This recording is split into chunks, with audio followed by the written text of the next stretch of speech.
మ్మ్.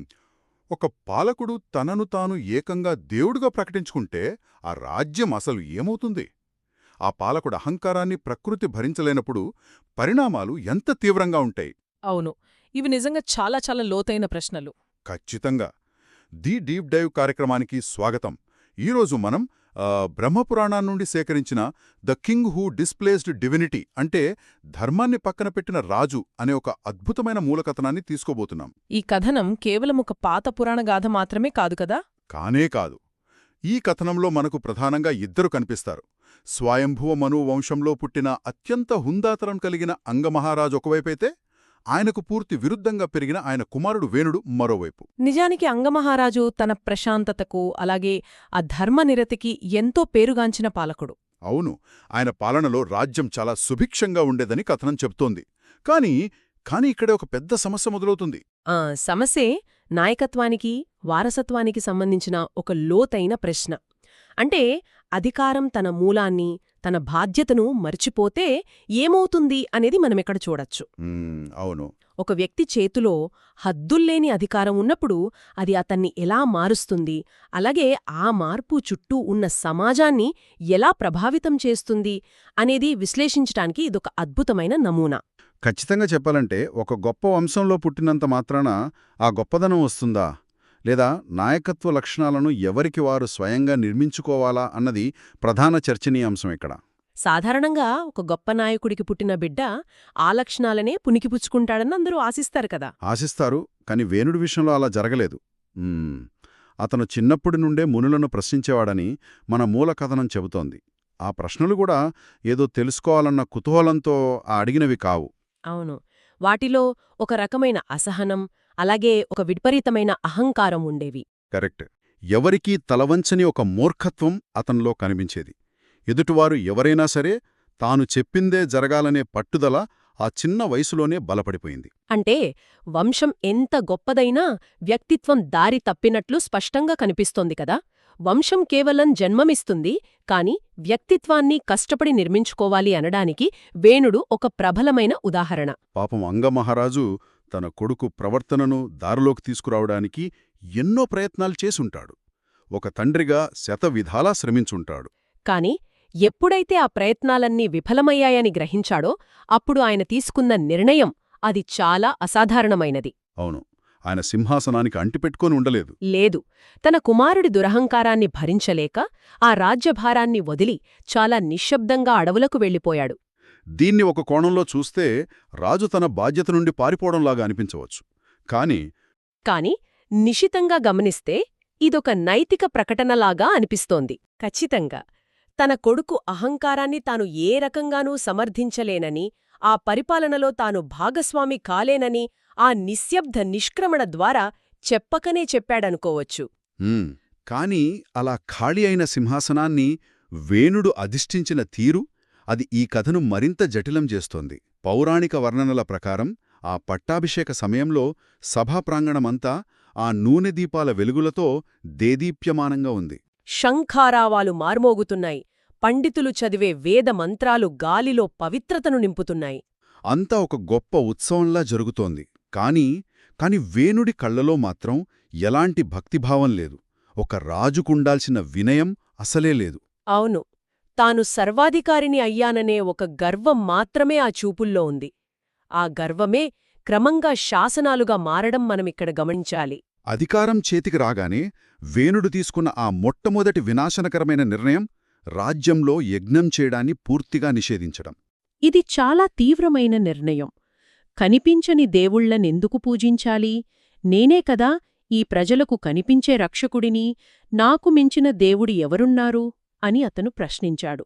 ఇది ఒక నియంతృత్వ ధోరణికి నిలువెత్తు అద్దం కదా. ఖచ్చితంగా. ఈ నిర్ణయం ద్వారా అతను కేవలం ఒక క్రతువును ఆపలేదు, మొత్తం సమాజ విశ్వాస వ్యవస్థనే సవాలు చేశాడు. కాని ఇక్కడొక సందేహం వస్తోంది. కనిపించని దేవుళ్లకి వనరులు ఖర్చు చేయడం ఎందుకు? కళ్ళినురుగా ఉన్న రాజుకే ఆ గౌరవం దక్కాలి అనుకోవడం కేవలం అహంకారమేనా? లేక అది ఒక రకమైన రాజకీయ వ్యూహమా? ఆసక్తికరమైన ప్రశ్న. ఎందుకంటే తనకి అతీతమైన ఒక శక్తిని ప్రజలు విశ్వసిస్తే ఎక్కడ తన అధికారం బలహీనపడుతుందో అన్న అభద్రతాభావం కూడా దీని వెనుక ఉండి ఉండొచ్చు కదా. ఇదొక బలమైన విశ్లేషణ. చరిత్రలో కూడా మనం చూస్తాం. నియంతలు ఎప్పుడూ స్వతంత్ర సంస్థలను, తమకు అతీతమైన నైతిక చట్టాలను ధ్వంసం చేయడానికి ప్రయత్నిస్తుంటారు. తనను తాను దేవుడిగా ప్రకటించుకోవడం ద్వారా తన నిర్ణయాలకు ఎదురుచెప్పే హక్కు ఎవరికీ లేకుండా చేసుకోవడమే అతని లక్ష్యమనిపిస్తోంది. ఇక్కడ యజ్ఞమనేది కేవలం అగ్నిలో నెయ్యి పోసే ప్రక్రియ మాత్రమే కాదు, అది ప్రకృతి పట్ల, సృష్టి పట్ల మనుషులు చూపే ఒక కృతజ్ఞతా భావానికి ప్రతీక. పౌరాణిక విశ్వాసాల ప్రకారం చూస్తే రాజు ఎప్పుడూ ధర్మం కింద ఉంటాడే తప్ప ధర్మానికి అతీతుడు కాడు కదా. అవును, ధర్మమనేది సింహాసనాన్ని నిలబెట్టే ఒక అదృశ్య పునాది. ఎప్పుడైతే ఆ ధర్మాన్ని తన గుప్పిట్లోకి తీసుకోవాలని, తానే స్వయంగా శాసించాలని రాజు అనుకుంటాడో అప్పుడు వ్యవస్థ పునాదులు కదలడం మొదలవుతాయి. వేణుడు ఆ అదృశ్య పునాదినే ధ్వంసం చేశాడు. ఆ పునాది కదిలినప్పుడు జరిగిన పరిణామాలు ఈ మూలకథనంలో చాలా భయంకరంగా వర్ణించబడ్డాయి. యజ్ఞాలు ఆగిపోవడం, నైవేద్యాలు నిలిచిపోవడంతో రాజ్యం నలుమూలలా వెలగాల్సిన పవిత్రమైన అగ్నిగుండాలు ఆరిపోయాయి. సకాలంలో వర్షాలు పడటం ఆగిపోయింది, నేల బీటలు వారింది, పంటలు దెబ్బతిన్నాయి, ఆ పశువులు నీరు లేక మేత లేక నశించడం ప్రారంభించాయి. పాలకుడి స్వభావాన్ని భూమి ప్రతిబింబిస్తోంది అనే ఒక పర్యావరణపరమైన, మానసికపరమైన బంధం ఇక్కడ స్పష్టమవుతోంది. రాజ్యంలో ధర్మం నశించినప్పుడు, రాజు మనసులో కరుణ లేనప్పుడు ప్రకృతి కూడా తన వనరులను నిలిపివేస్తుందనే ఉపమానం తీవ్రంగా ఆలోచింపజేస్తుంది. పాలకుడికి, ప్రకృతికి మధ్య ఉన్న ఆ అవినాభావ సంబంధాన్ని ఈ సంఘటనలు వివరిస్తాయి. అధికారం నుండి ఎప్పుడైతే వినయం మాయమైపోతుందో అప్పుడే ఆ వ్యవస్థలోకి అసమతుల్యత చాలా నిశ్శబ్దంగా ప్రవేశిస్తుంది. రాజు చేసిన ఈ తప్పుకు భూమి తన సారాన్ని తనలోనే దాచుకుంది. ఈ కరువును, ప్రజల బాధను చూసి ఆ సమాజంలో అత్యున్నత జ్ఞానులైన మునులు రంగంలోకి దిగాడు. అవును, వారు నేరుగా వేణుడి దగ్గరకు వెళ్లారు.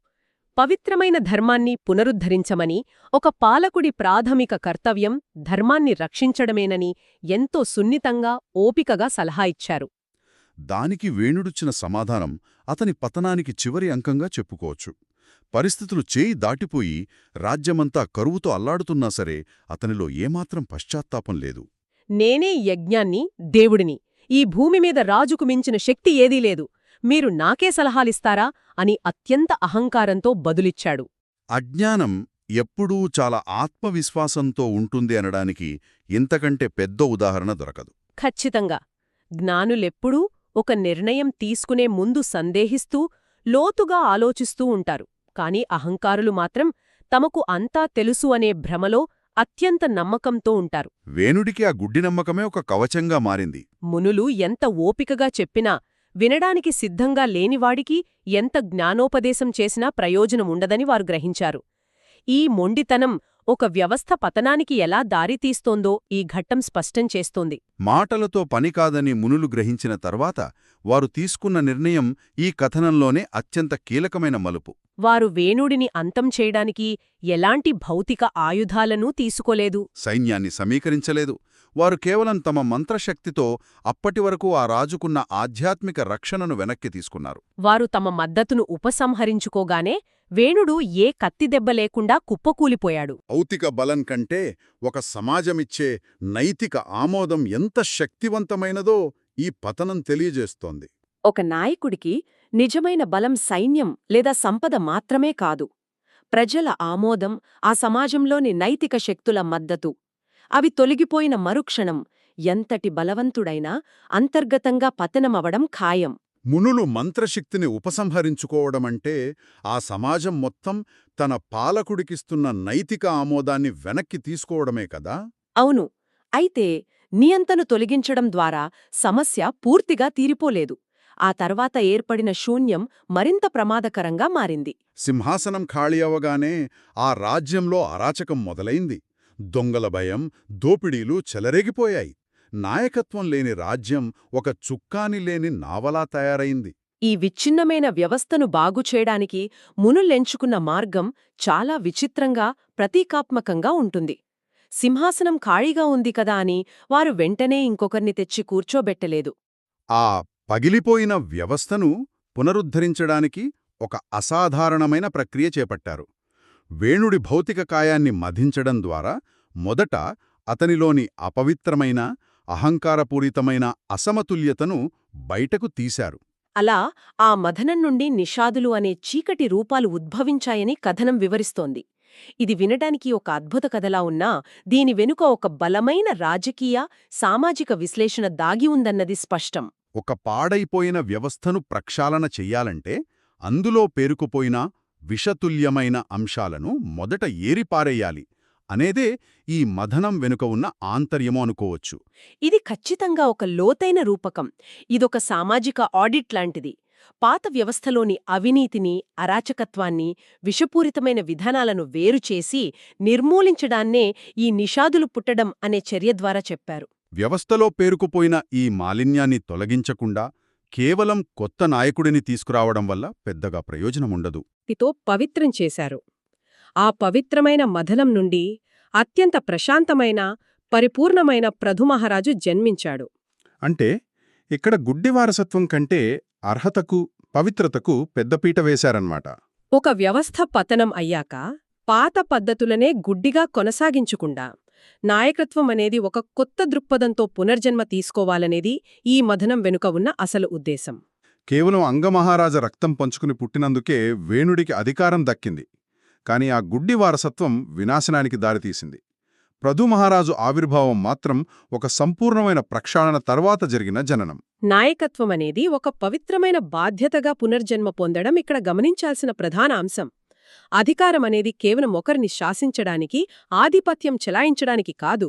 అది ఒక వ్యవస్థను సంరక్షించడానికి, సమతుల్యతను కాపాడటానికి అనే భావన పృథుమహారాజు జననంతో తిరిగి స్థాపించబడింది. దేమమిలాగా అధికారాన్ని తన సొంత ఆస్తిగా భావించే పాలకుడికి, పృథుమహారాజులాగా అధికారాన్ని ఒక ధర్మబద్ధమైన బాధ్యతగా స్వీకరించే పాలకుడికి మధ్య ఉన్న వ్యత్యాసాన్ని ఈ మూలకథ అత్యంత స్పష్టంగా చూపిస్తోంది. ఈ మొత్తం విశ్లేషణను ఒక్కసారి సమీక్షిస్తే వినయం లేని అధికారం, ధర్మం లేని నాయకత్వం ఎలా అంతర్గతంగా నాశనమవుతోందో ఈ కథనం మనకు కళ్లకు కట్టినట్లు వివరిస్తోంది. ఒక తప్పును గుర్తించి తొలగించడం ఎంత ముఖ్యమో, ఆ తర్వాత సరైన విధానాలతో ఆ వ్యవస్థను పునరుద్ధరించడం అంతకంటే ముఖ్యం. ధ్వంసమైన దాని స్థానంలో ధర్మబద్ధమైన నిర్మాణాన్ని నెలకొల్పడమే నిజమైన సవాలు అని మునుల ప్రవర్తన గుర్తుచేస్తోంది. అంగమహారాజు నిశ్శబ్దం, వేణుడి అహంకారం, మునుల కర్తవ్యదీక్ష, పృథుమహారాజు ఆవిర్భావం ఇవన్నీ ఒక సమాజం ఎదిగే క్రమంలో ఎదుర్కొనే ఒడిదుడుకులకు ప్రతిరూపాలు. ధ్వంసం చెయ్యడం ఎవరికైనా ఎప్పుడైనా సులభమే. కాని నిర్మాణం చేయడం, అది కూడా ధర్మబద్ధంగా చేయడం అనేది అత్యంత పవిత్రమైన బాధ్యత. సమాజం అనేది ఒక ప్రాణి లాంటిది. నాయకత్వం అనేది ఆ ప్రాణికి ప్రాణం పోసే గుండె లాంటిది. ఆ గుండెలో స్వార్థం నిండినప్పుడు మొత్తం శరీరమే రోగగ్రస్తమవుతుంది. ఈ కథ కేవలం గతానికి చెందినది కాదు, భవిష్యత్తుకు కూడా ఒక హెచ్చరిక లాంటిది. ఈ మూలకథనం ఆధారంగా ఆధునిక కాలానికి అన్వయించుకోదగ్గ ఒక లోతైన ఆలోచనతో ఈ విశ్లేషణను ముగిద్దాం. ఖచ్చితంగా ఆనాటి పర్యావరణం, భూమి ఎలాగైతే పాలకుడి అంతర్గత అహంకారాన్ని భౌతికంగా ప్రతిబింబించిందో ఈ కథలో చూశాము. అయితే నేటి సమాజంలో రాజులు లేరు.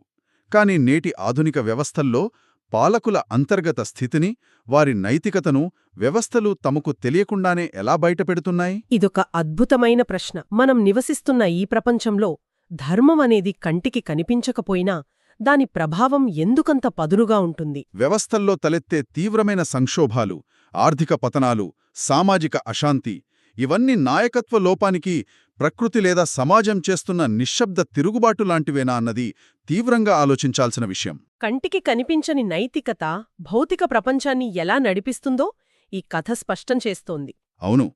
మరి తదుపరి విశ్లేషణలో పృథుమహారాజు ఆ చిన్నాభిన్నమైన రాజ్యాన్ని ఎలా పునరుద్ధరించాడో తెలుసుకోవడం మరింత ఆసక్తికరంగా ఉంటుంది. అరాచకంలో ఉన్న ఆ వ్యవస్థకు తిరిగి ప్రాణం ఎలా పోశాడు, నాయకత్వం కేవలం ఆధిపత్యం నుండి ఒక బాధ్యతగా ఎలా మారుతుందనేది తదుపరి భాగంలో చూడొచ్చు. ఈ గంభీరమైన కథనంలోని అంతరార్థాలను అన్వేషించే తదుపరి విశ్లేషణలో మళ్ళీ కలుద్దాం. స్వస్తి.